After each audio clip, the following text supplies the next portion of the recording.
John Wick 2 is currently in production in New York City, and according to a report in Deadline, several new and returning cast members have been added to the action sequel.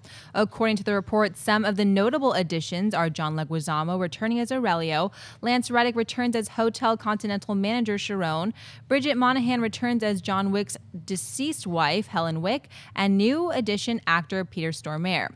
John, buy or sell these additions to John Wick 2? Absolutely buy. Now, I am a little bit curious. What does this mean? Like the Bridget Moynahan. Wait, what? Okay, now if it's, or is it going to be flashbacks? If it's going to be flashbacks, that makes sense. Okay, I'm totally in it. Is this a matter of, wait, she didn't really die and she's back and now she's the bad guy? I mean, I don't know how ridiculous they're going to go. You know what? John Wick is just the right kind of ridiculous. If they did something like that, 99 other movies, I say that's stupid. John Wick, that could actually work. I wanted to see more John Leguizamo in the first one. That scene in the original John Wick, when he's talking to the mob boss on the phone, like he's in trouble, and it's whose car he stole. And the mob, whose car did he steal? John Wick's. And then that pause.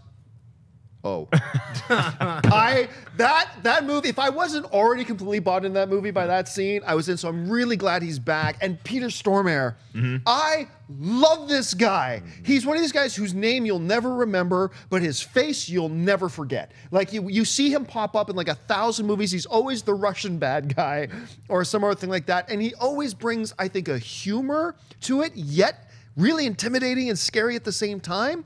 But the big one to me that really jumps out is Lance Reddick as the manager of the Hotel Continental. Whether it's in The Wire or whether it's in The Fringe or anything like that, this guy has a presence on screen.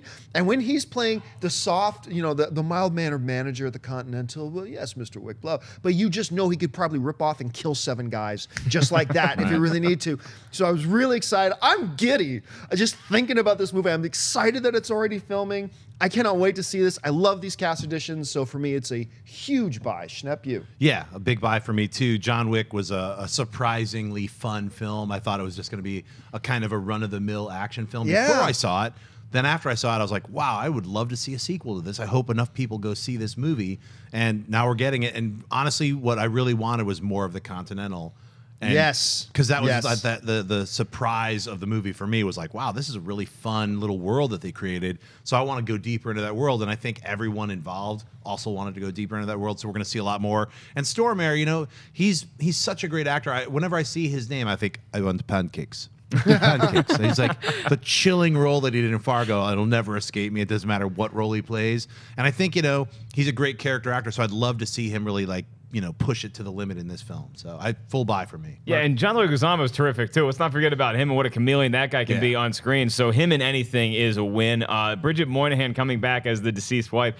You would think it would be a flashback, but you're right. With John Wick, who knows? She's a twin. It's his wife's twin. You could have so much fun with that plot point of him remembering something, or maybe that's why that sets off the story in motion that we're going to get in John Wick 2. But I echo y'all's sentiments. Is that the best news in this is not a casting news. It's that they casted the hotel back in John Wick 2, because I love seeing the Continental. And we already know Ian McShane. We already know Ian McShane's coming back. Right. That really emphasizes that. Yeah. So I'm so excited to see this movie, and again, it was one of the fun surprises of last year, and I think this one will be not a surprise, but I think this one might double what the first one did at the box office. Oh, I have no doubt, because the first one didn't actually do all that well at the box office. Look, they put out the first trailer for it about 3.5 weeks before the movie came out, and let's be honest. I'm going to confess it right here. I was one of those guys who was like, yeah, Keanu Reeves is in it. I had just seen a number of his films that had disappointed me and whatnot.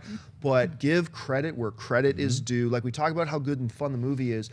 One of the big reasons that movie was so good is because of what Keanu Reeves brought to that movie, man. He was great as John Wick. And I cannot wait to see him back in this role. That's right. I just hope nothing happens to a dog in this one. Oh, my God. Can't handle it again. That was part of the fun of the trailer and then the movie itself was just those scenes where they're like, what do you mean he's back? Yeah. They just built the man with no name, that person who's like the mythology. Of him. Yeah, so they built it up just in the trailer that made you want to see the movie. All right, I'll check it out. Seems like it could be cheesy. there's elements that are cheesy, but it's so much fun. And the violence quota, the dome shots, like that's, I think you're gonna see double dome shots. Right. Yeah, and going back to the dog, and I think I might have mentioned this on the show before, but it's so this is where the movie really shined, because a lot of these action movies, and if you just look at it on paper, the original John Wick it's a little formulaic. I mean, we've seen this before. A guy who was once this has to now come back into action. Okay, but what they did was they did it with a little dog that they forced us to fall in love with. That puppy. And then when they killed that puppy, see, if they had dragged out of bed and killed his wife and daughter in an action thing, or what, we would have been, oh yeah, man, that's not cool. We'd have been, that's not cool. When they killed that dog, all of us, you, me, the people in the theater, Ashley, Des, all of us, them fuckers gotta die. That's right. They gotta die. They're going down.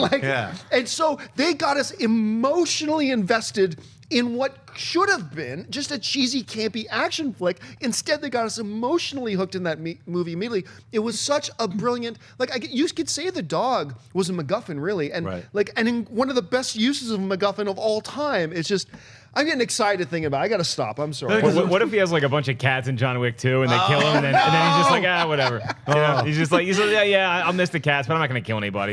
That would be horrible.